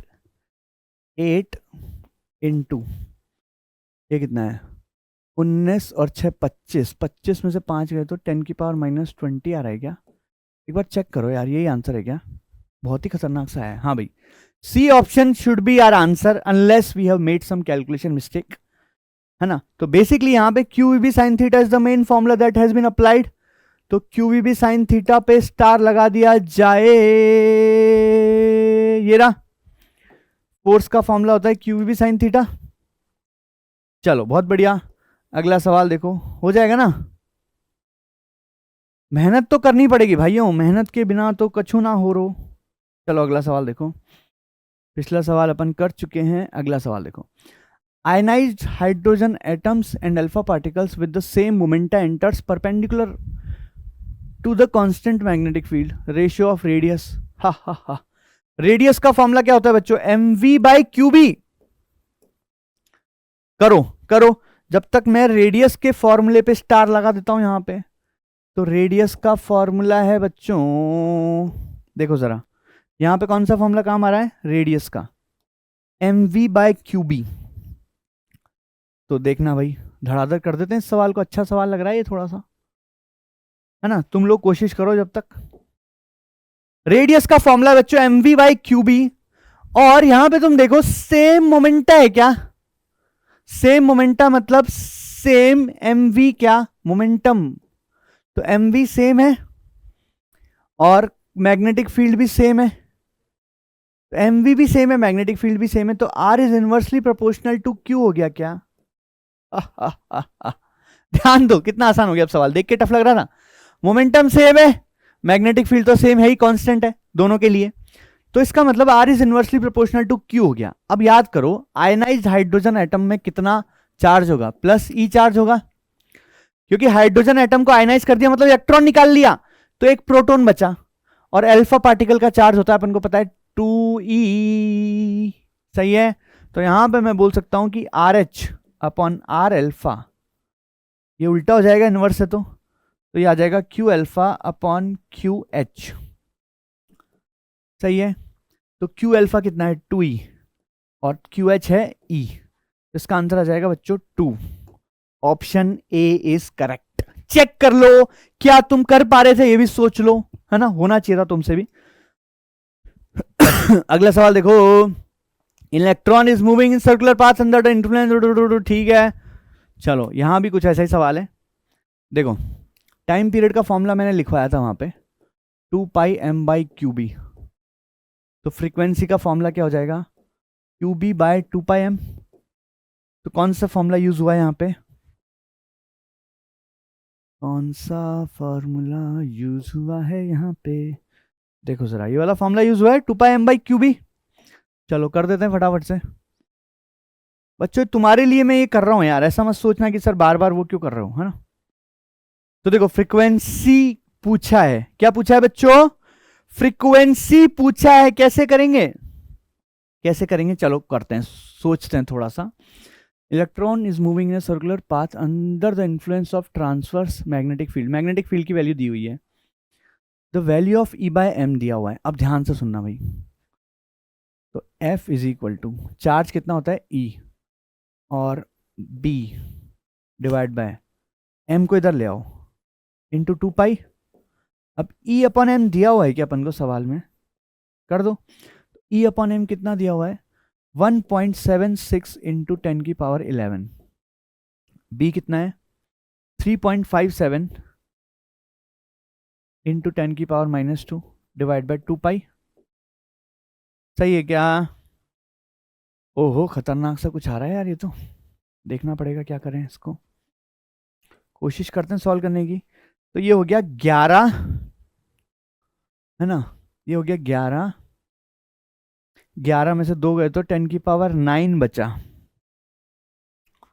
10⁻9 बचा, है ना, और 1.76 इंटू 3.57, है ना। देखो ये तो है 6.28 नीचे, और इसकी वैल्यू जब तुम निकालोगे तो ये भी कुछ 6 पॉइंट समथिंग आएगा, सही है क्या? तो क्या ये कट रहा है क्या ऑलमोस्ट? तो मेरे हिसाब से जिसका आंसर आएगा वो 10⁻9 के आसपास आएगा, तो मेगा भी नहीं हो सकता, तो यही आएगा क्या, गीगा, सही है क्या?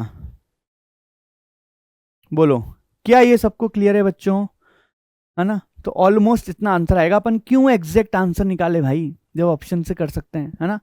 तो अगला सवाल देखो, A proton and alpha particle both enter a region of uniform magnetic field moving at right angle if the radius, फिर से रेडियस का सवाल आ गया, तो रेडियस के सवाल में रेडियस के फॉर्मूले पे एक बार स्टार लगा के आ जाता हूं, जब तक तुम लोग करो। तो रेडियस पे स्टार लगा दिया मैंने, है ना। चलो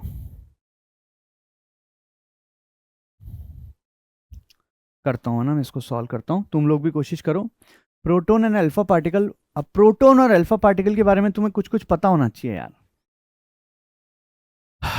कि जो प्रोटॉन है उसका चार्ज ई होता है और मास अगर 1 है, तो अल्फा पार्टिकल का मास होता है 4 और अल्फा पार्टिकल का चार्ज होता है 2e, ठीक है। बोथ एंटर ए रीजन, ठीक है। If the radius of circular orbit for both is equal, तो रेडियस का फॉर्मूला क्या है बच्चों, mv/qb, ये दोनों के लिए इक्वल है। काइनेटिक एनर्जी, ओहो काइनेटिक एनर्जी की फॉर्म में कर रहा है सवाल, ठीक है ठीक है ठीक है ठीक है ठीक है। देखो देखो देखो, R इज इक्वल टू, ये है मोमेंटम डिवाइड बाय QB। अब देखो m, मोमेंटम को क्या लिख सकता हूं यार, क्या मोमेंटम को मैं √2m/ke लिख सकता हूं, देखना जरा। मोमेंटम को मैं √2m/ke लिख सकता हूं क्योंकि काइनेटिक एनर्जी पूछना चाह रहा है। तो R is equal to √2m/ke divide by QB, सही है। देखते जाओ, अब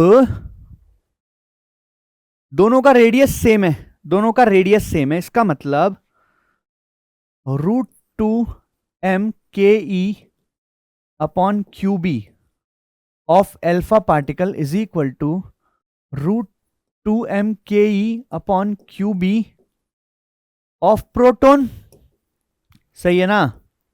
अब ध्यान देना, मैग्नेटिक फील्ड तो दोनों के लिए सेम रहेगी, मैग्नेटिक फील्ड तो दोनों के लिए सेम रहेगी, तो कट जाएगा, ठीक है ना। देखते जाओ, करते हैं तमीज से। तो अल्फा पार्टिकल का मास 4 मान लूं क्या, तो प्रोटॉन का मास 1 मान लेंगे, है ना। और पूछा क्या है, energy acquired by the alpha particle, तो यही पूछा है, ठीक है, डिवाइडेड बाय। अब अल्फा पार्टिकल का चार्ज 2e होता है ना। अब देखो 2, इसका मैंने मास 4 माना था अल्फा पार्टिकल का, तो प्रोटॉन का मास 1 मान लेंगे। और इसकी काइनेटिक एनर्जी कितनी है, प्रोटॉन की 1। भाई देखो मैंने 1 मेगा इलेक्ट्रॉन वोल्ट को 1 ले दिया, तो यहां पे जो आंसर आएगा वो भी मेगा इलेक्ट्रॉन वोल्ट में आ जाएगा, कोई खास बात नहीं है। डिवाइडेड बाय प्रोटॉन का चार्ज होता है E, ठीक है। E से E कट जाएगा क्या, E से E कट गया, इसका स्क्वायर कर दो हर तरफ, स्क्वायर कर देंगे तो आएगा 8ke divided by 4 is equal to, square कर दिया ना मैंने, E से E कट गया, E से E कट गया, स्क्वायर कर दिया तो इधर आ गया 2, ठीक है। तो ke कितना आ गया बच्चों, ke 1 आ गया क्या। तो इसका मतलब ये हुआ बच्चों कि जो प्रोटॉन की अल्फा पार्टिकल की काइनेटिक एनर्जी होगी that will also be equal to 1 mega electron volt. Now this is a good question actually, इसमें काफी कॉन्सेप्ट लगे हैं यार, देख लो जरा, तसल्ली से देख लो बच्चों, किसी को कोई डाउट है तो पूछ सकते हो। आगे बढ़ते हैं।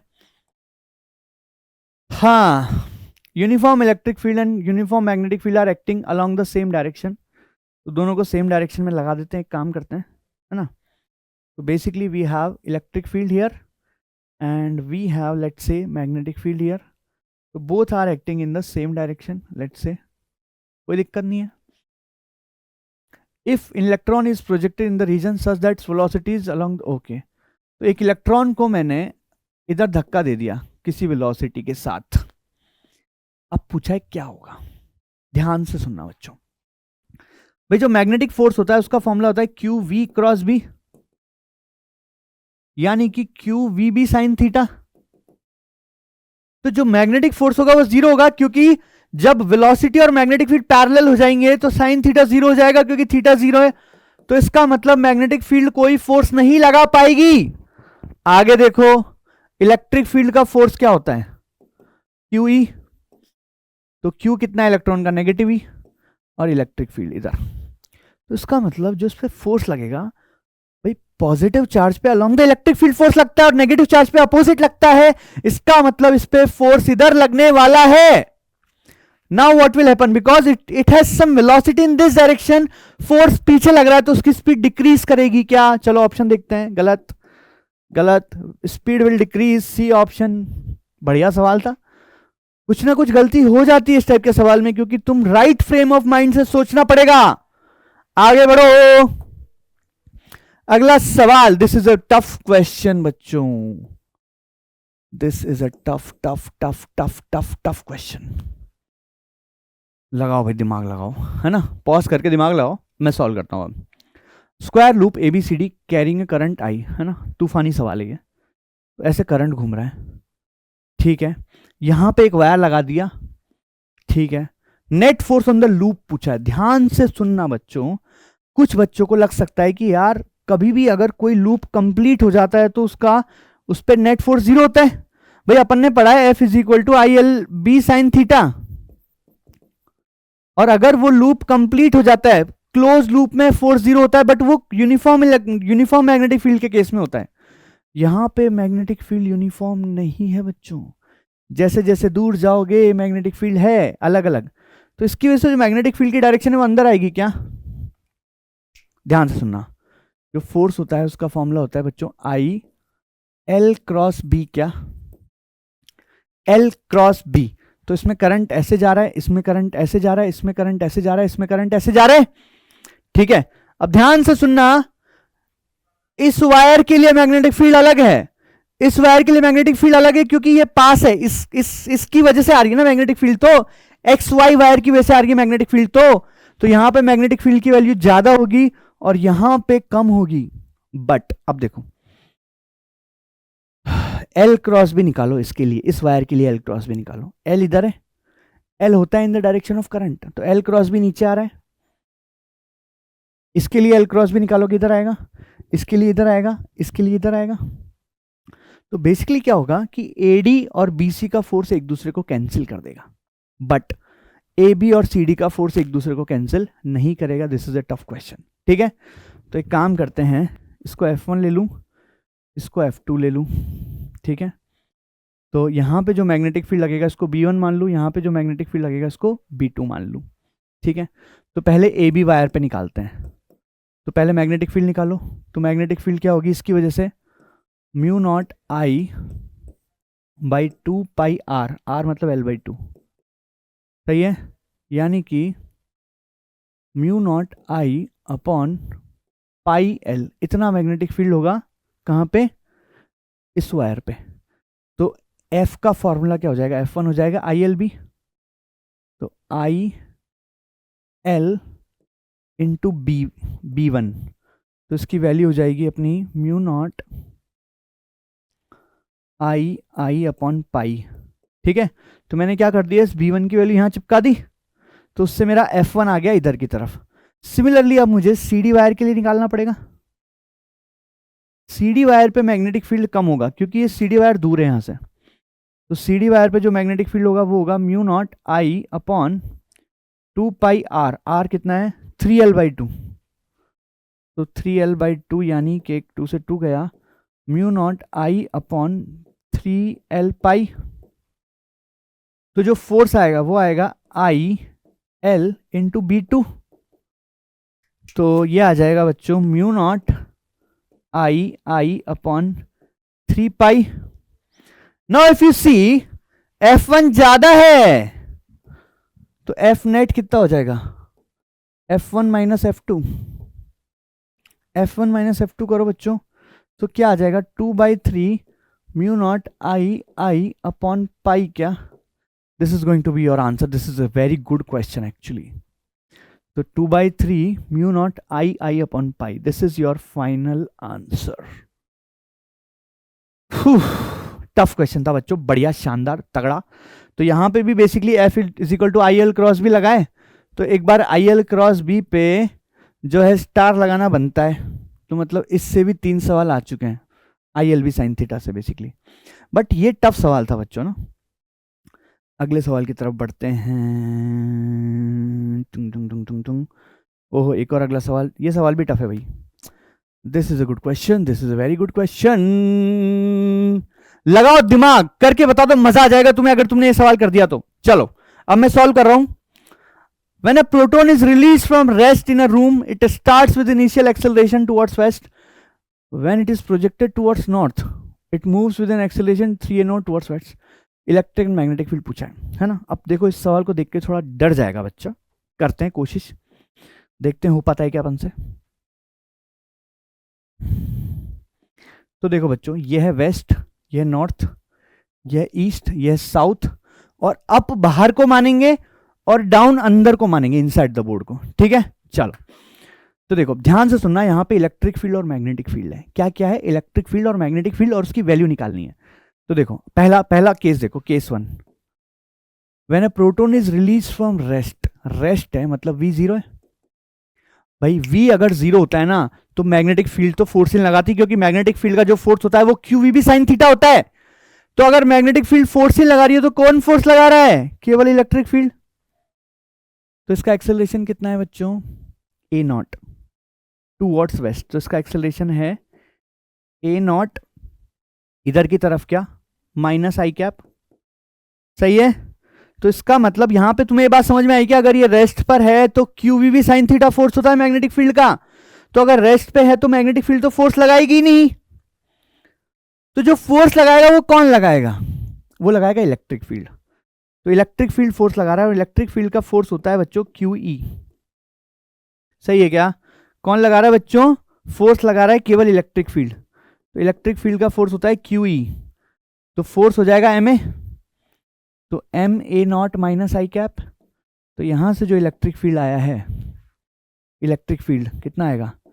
MA0 चार्ज कितना है प्रोटॉन का? E - i cap. Electric field आ गया इतना। देखो 1 सेकंड में इलेक्ट्रिक फील्ड तो निकाल भी लिया अपन ने यार, अब क्या चाहिए तुम्हें? इलेक्ट्रिक फील्ड आ गया MA0/E - i कैप, मतलब वेस्ट में होगा इलेक्ट्रिक फील्ड।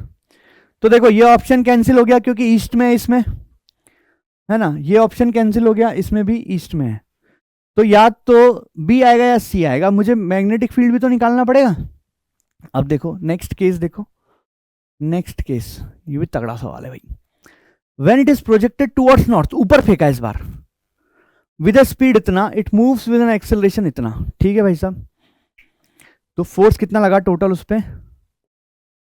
इसका एक्सेलरेशन कितना है?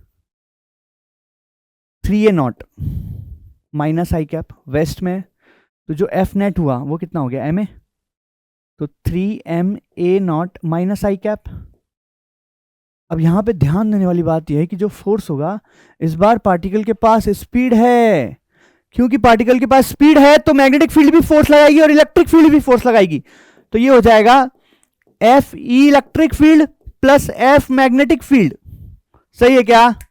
ध्यान से देखो, तो 3ma0 - i cap is equal to, अब ध्यान दो इलेक्ट्रिक फील्ड किधर फोर्स लगाई थी? इलेक्ट्रिक फील्ड का फोर्स अपन को पता है पीछे की तरफ आया था, तो वो हो जाएगा ma0 - i cap plus FM। तो यहां से तुम देख सकते हो बच्चों कि मैग्नेटिक फील्ड का जो फोर्स आया है वो आया है 2ma0 - i कैप। तगड़ा सवाल है भाई, तगड़ा सवाल है। ठीक है, अब ध्यान दो, FM का मतलब क्या होता है? QV cross B। करते जाओ, रुकना नहीं है अपन को बस। तो ये आया है -2ma0 i कैप। Q है E, V किधर है? ऊपर की तरफ, तो V को लिखूंगा V0 j कैप। सही है, क्रॉस B नहीं पता अपन को, तो B वेक्टर मान लो। ठीक है ठीक है ठीक है। अब सोचो जरा, J का क्रॉस किस डायरेक्शन में करूंगा तो -i आएगा। ध्यान दो, I J K, टू मुझे चाहिए डायरेक्शन -i, और इधर J है इधर B है। तो J क्रॉस अगर K करता हूं तो I आता है। ध्यान से सुनना, J क्रॉस K करता हूं तो I आता है। इसका मतलब B है -k कैप में, B है -k कैप में। सही है क्या?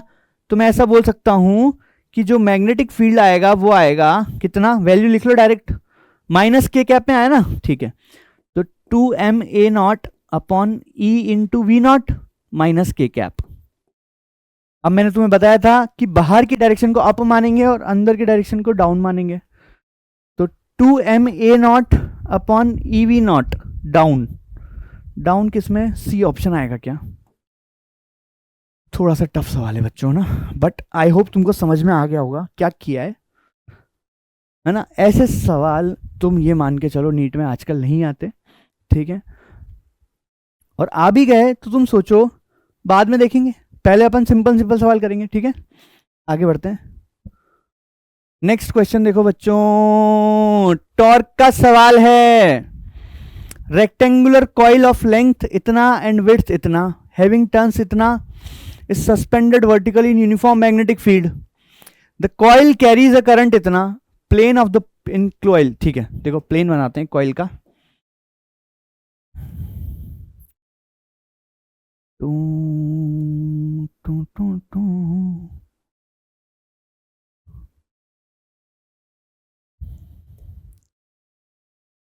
है ना। ये है प्लेन ऑफ द कॉइल, है ना। ऐसे रखा हुआ है, मान लो ऐसे रखा हुआ है ना, ऐसे ऐसे रखा हुआ है, ऐसे ऐसे ऐसे रखा हुआ है, ठीक है। और ये बोल रहा है कि plane of the coil is inclined at an angle of 30 degree with the direction of field. तो ये मान लो प्लेन के साथ फील्ड किधर बना रही है, कितना एंगल बना रही है, सोचना जरा भाई। ये जो मैग्नेटिक फील्ड है ना, इसकी डायरेक्शन ये मान लो ऊपर की तरफ, तो प्लेन के साथ ये 30 डिग्री बना रही है क्या, प्लेन के साथ ये क्या बना रही है बच्चों, 30 डिग्री बना रही है, सही है। अब टॉर्क पूछा है, टॉर्क पूछा है, तो टॉर्क का फॉर्मूला क्या होता है बच्चों, टॉर्क होता है एम बी साइन थीटा, और एम निकालने के लिए मुझे लगाना पड़ेगा एन आई ए। तो यहां पे एम बी साइन थीटा भी लगाए और एन आई ए भी लगाए। तो एक बार चेक कर लेते हैं, अपनी लिस्ट में था के दोनों फॉर्मूले। एम बी साइन थीटा है भाई, देखो देखो जरा, एम ये भी है और ये भी है, दोनों है। तो torque is equal to M B sine theta और M is equal to N I A. चलो कर दें फटाफट से। तो पहले तो एन आई ए निकालना पड़ेगा, एम निकालना पड़ेगा। एम कितना हो जाएगा, नंबर ऑफ टर्न्स कितने हैं 50, आई कितना है बच्चों, करंट है 2, और एरिया कितना होगा, लेंथ इंटू विड्थ, तो 0.12 इंटू 0.1 इतना आ जाएगा मेरा एम। तो कितना हो गया 100, यानी कि 12, तो 1.2 आ गया क्या, चेक करो कैलकुलेशन, कैपिटल एम की वैल्यू यानी कि मैग्नेटिक डाइपोल मोमेंट की वैल्यू 1.2 आ चुकी है ना। अब ध्यान से सुनना बच्चों मेरी बात, कि ये जो एम वेक्टर होता है ना बच्चों, किस डायरेक्शन में होता है, वो होता है प्लेन के परपेंडिकुलर, यानी कि जो मेरा एम वेक्टर होगा इधर होगा क्या, तो एम वेक्टर इधर है भाइयों, ठीक है। अच्छा अब टॉर्क निकालना है मुझे, तो torque is equal to 1.2 into B कितना है 0.2।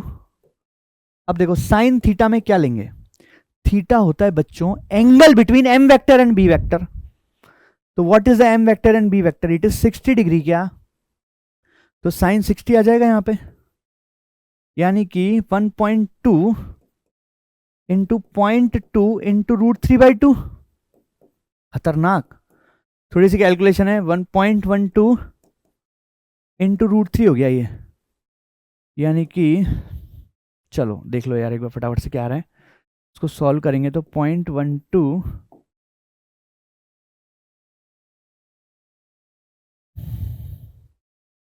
हैंग हो गया शायद, 0.12 इंटू 1.73 कितना आएगा, 0.1 के अराउंड आ रहा है ये। चेक करो यार कैलकुलेशन एक बार अपनी, तो N I A 1.2 into 0.2 into sine 60, ठीक है। तो ये कितना हो गया, इससे एक हट गया 0.12 इंटू √3। तो 1.73 को अगर मैं 0.1 से मल्टीप्लाई करूंगा तो कितना आएगा 0.17, तो ये अराउंड 0.2 आ रहा है क्या, देखना बच्चों, सी आंसर आ जाएगा। थोड़ा सा कैलकुलेशन है, अप्रोक्सीमेटली मैंने निकाला है, इतना आ रहा है। क्लियर है क्या सबको, चेक करो बच्चों, देखो 0.12 से तो ज्यादा ही आएगा क्योंकि 1.73 है, तो 0.12 से ज्यादा तो ये कट गया, अब ये तो बहुत छोटा है तो यही आएगा ना, कैलकुलेशन करके देख लो, मेरा इतना ही आ रहा है, सही है। C option is correct answer. आगे बढ़ो। A current loop in magnetic field can be in equilibrium in two orientation, one stable by the other. सही है भाई, अपन को पता है कि टॉर्क 0 होता है स्टेबल में। थीटा कितना होता है बच्चों? 0 डिग्री। और अनस्टेबल में थीटा कितना होता है? 180 डिग्री। दो ही चीजें होती है जहां पे इक्विलिब्रियम होता है, थीटा 0 और थीटा 180। एक होता है स्टेबल, एक होता है अनस्टेबल। सिंपल सवाल, क्या एक बार में हो गया ये तो? चलो आगे देखो, करंट सेंसिटिविटी। ओहो, करंट सेंसिटिविटी का भी फॉर्मूला पता है भाई मुझे। चेक करते हैं एक बार, क्या हमें करंट सेंसिटिविटी का फॉर्मूला लिखवाया गया है क्या? देखो भैया, यहां पे तुम देख सकते हो कि करंट सेंसिटिविटी है, तो करंट सेंसिटिविटी होती है phi upon I is equal to N B A by C. देखो जरा, तो करंट सेंसिटिविटी कितना होता है बच्चों? करंट सेंसिटिविटी होता है फाई अपॉन आई, यानी कि एन बी ए बाई सी। कितना दिया हुआ है अपन को? करंट सेंसिटिविटी दी हुई है 5 डिवीजन पर मिली एम्पियर, ठीक है। और वोल्टेज सेंसिटिविटी क्या होती है? फाई अपॉन आई आर, यानी कि N B A upon C R, where R is resistance बच्चों। इसकी वैल्यू कितनी दी हुई है? 20 डिवीजन पर वोल्ट। रेसिस्टेंस की वैल्यू पूछी है बच्चों, है ना? तो ध्यान देना जरा, फोकस फोकस फोकस। एक काम करो, इस इक्वेशन को फोकस करो, इस इक्वेशन पे फोकस करो। इसको 1 मान लो, इसको 2 मान लो। एक काम करता हूं, मैं 1 डिवाइड बाय 2 कर देता हूं। अगर मैं 1 डिवाइड बाय 2 करूंगा ना, देखना जरा क्या हो रहा है। N B A upon C divided by N B A upon C R is equal to, ध्यान से देखना, 5 डिवीजन पर milli ampere divided by 20 division पर वोल्ट। सही है क्या? तो इन दोनों को सॉल्व करोगे तो आर आएगा, और यहां से आएगा, डिवीजन से डिवीजन कैंसिल हो गया, तो 1/4 वोल्ट अपॉन मिली एम्पियर। आहा, मजा आ गया। तो इसको लिख सकता हूं मैं 1/4 वोल्ट अपॉन 10 की पावर -3 एम्पियर। 10 की पावर -3 ऊपर जाएगा तो ये 1000 हो गया क्या? तो 250 आ गया क्या answer? A option is correct. सही है भाई। देखो कुछ सवाल अच्छे हैं, है ना, और ज्यादातर बट फॉर्मूला बेस्ड है। तो तुम्हें क्या करना है, तुम्हें सिंपली जो भी अपने प्रीवियस ईयर के सवाल है, क्लास में किए हुए सवाल हैं, सब रिवाइज करते जाओ, बार बार बार बार। सारे फॉर्मूले अपने आप याद हो जाएंगे, कोई फॉर्मूला अलग से याद करने की जरूरत है ही नहीं तुम्हें।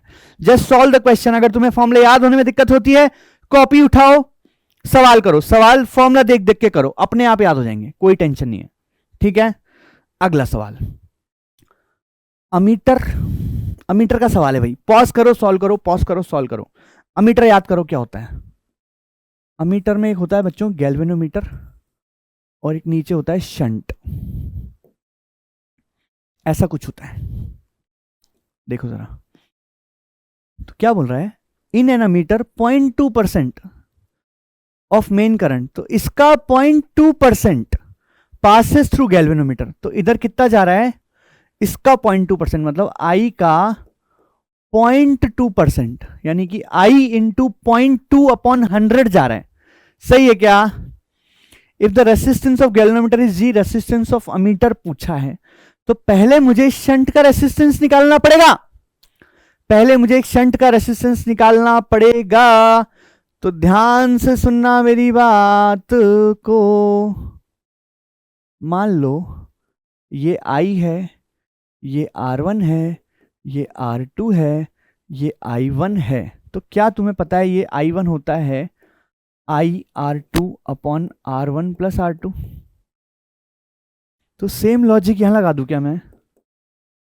तो जो मेरा I1 है, ये है क्या I1 है मेरा I into 0.2/100 is equal to I into R2, मतलब shunt, divided by G plus S। करें थोड़ा सा कैलकुलेशन, I से I कट गया, इसको उल्टा कर दो तो 100/0.2 कितना हो जाएगा? I से I काट दो पहले तो यार, टक टक। आई से आई काट दिया, खतरनाक है भैया। तो ये हो गया G plus S upon S, सही है क्या? तो ये हो गया 500 is equal to G by S plus 1। ठीक है ठीक है, तो G बाय एस कितना आ गया यार यहाँ से 499, सही है। तो S आ गया बच्चों G अपॉन 499। हाँ खतरनाक। तो बच्चों ये जो शंट है ना, इसका रेसिस्टेंस गैल्वेनोमीटर के रेसिस्टेंस का इतना टाइम्स है, समझ गए? अब देखो यही तो मेरा एमीटर है यार, तो रेसिस्टेंस कितना हो जाएगा, ये दोनों पैरेलल में है, तो R1 R2 अपन R1 प्लस R2 लगेगा, यानी कि R क्या है G into S upon G plus S. करो कैलकुलेशन, G S कितना है, एस है G upon 499 upon G plus S, G plus G upon 499, सही है। तो यहां से R कितना आएगा देखो, 499 से 499 कट जाएगा, खतरनाक। तो R आएगा बच्चों G अपॉन 500। तो this is what, this is the resistance of ammeter, क्योंकि गैल्वेनोमीटर और ये दोनों मिला के अमीटर बनाते हैं बच्चों, ठीक है। तो ये भी तगड़ा सवाल था भाई। क्लियर है सबको? आई होप सबको क्लियर है बच्चों। आगे देखते हैं। Iron bar of length L has magnetic moment M, ठीक है, आयरन बार है। वैसे ये सवाल मैग्नेटिज्म एंड मैटर का है, ठीक है, कोई बात नहीं।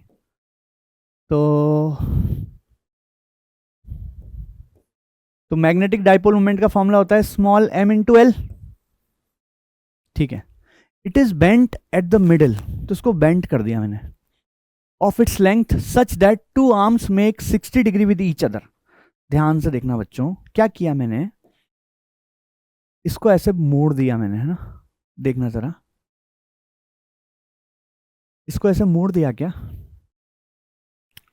इसको ऐसे मोड़ दिया, तो ये साउथ है, ये नॉर्थ है, ये साउथ है, ये नॉर्थ है, ठीक है।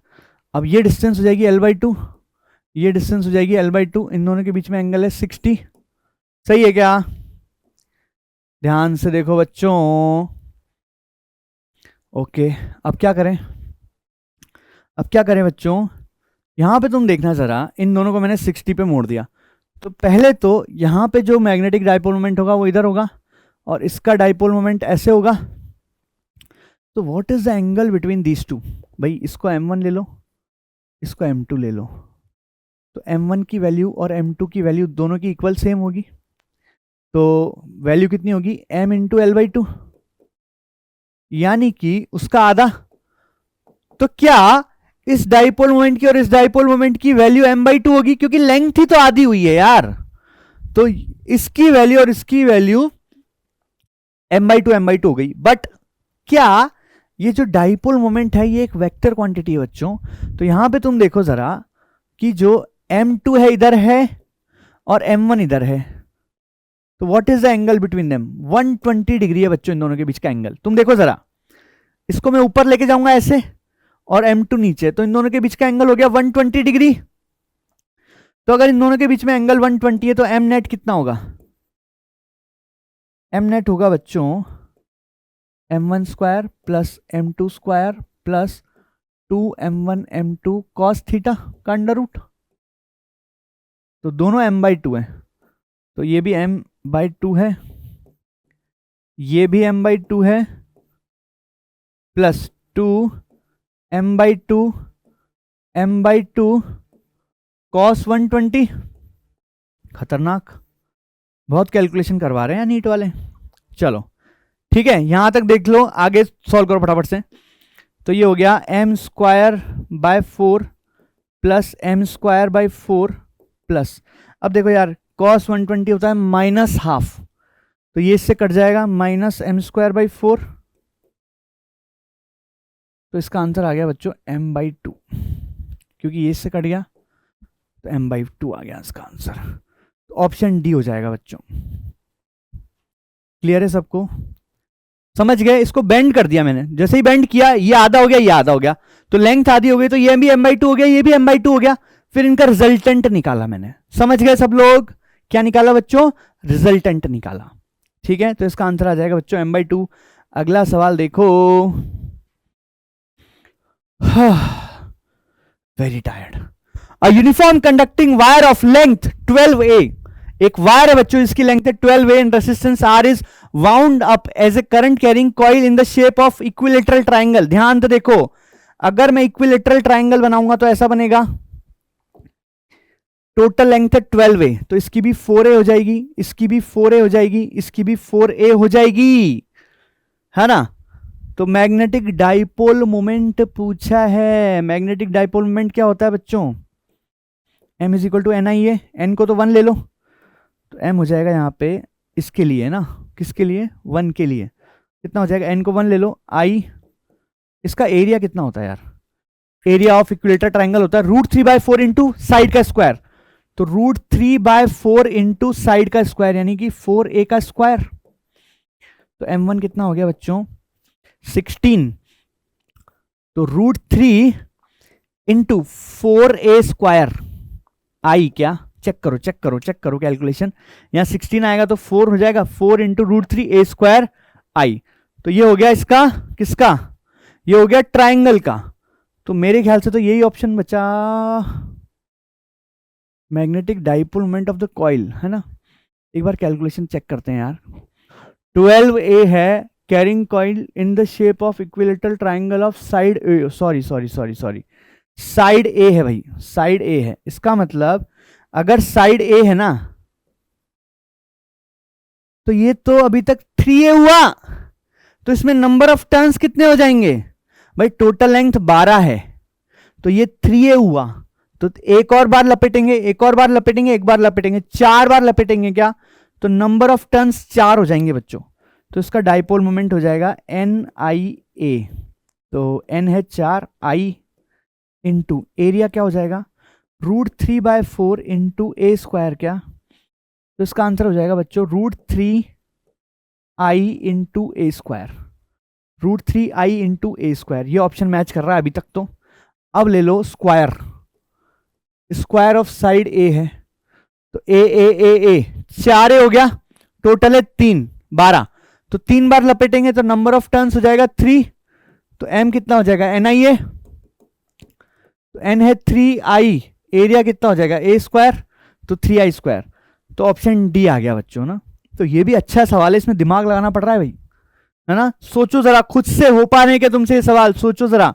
तो यहां पे NIA का फिर से सवाल आ गया, तो NIA पे एक बार और स्टार लगा देता हूं मैं, एक और सवाल आ गया NIA का। चलो अगला सवाल देखो, this is the last question, it was a very long session I think. A wire of length L meter carrying a current I is bent in the form of circle. The magnetic moment is very good. तो इसको घुमा के circle बना दिए गए हैं, ये circle बन गया, इसकी रेडियस है R, यानी कि 2πr जो है वो लेंथ के बराबर है, यानी कि R हो जाएगा L/2π। सही है। मैग्नेटिक डाइपोल मोमेंट हो जाएगा NIA, तो n को 1 ले लो, I, एरिया क्या होगा? πr², तो I into pi, R square मतलब इसका स्क्वायर, तो L स्क्वायर अपॉन 4π² क्या आ जाएगा? IL स्क्वायर अपॉन 4π, चेक करो भाई, IL स्क्वायर अपॉन 4π। तो दिस इज योर आंसर। ठीक है, तो this was my last question and if you see, ये फिर से एक सवाल आ गया NIA का, तो NIA पे फिर से स्टार मार देता हूं मैं, है ना? NIA पे फिर से स्टार मार देता हूं। देखो मेहनत तो करनी पड़ेगी, जो भी मेहनत है करनी पड़ेगी, ऐसा मत सोचो इतना लंबा वीडियो है, कुछ मत सोचो भाई, ये सब सोचने का टाइम नहीं है, सवाल करो बस। तो यहां पे अगर मैं देखूं ना, तो मुझे देख पा रहा हूं मैं कि देखो इस फॉर्मूले से एक भी सवाल नहीं आया है ना? इस फॉर्मूले पे सवाल आए भाई, आए, इस पे स्टार मारना अपन भूल गए थे, क्योंकि उसमें 1/r² बोला था एक बार कि जो कूलम्स लॉ के इक्विवेलेंट है ना? इस पे भी सवाल नहीं आया, इस पे एक सवाल आया है, तो इन दोनों फॉर्मूले पे भाई बहुत सवाल आए हैं, देखो जरा, है ना?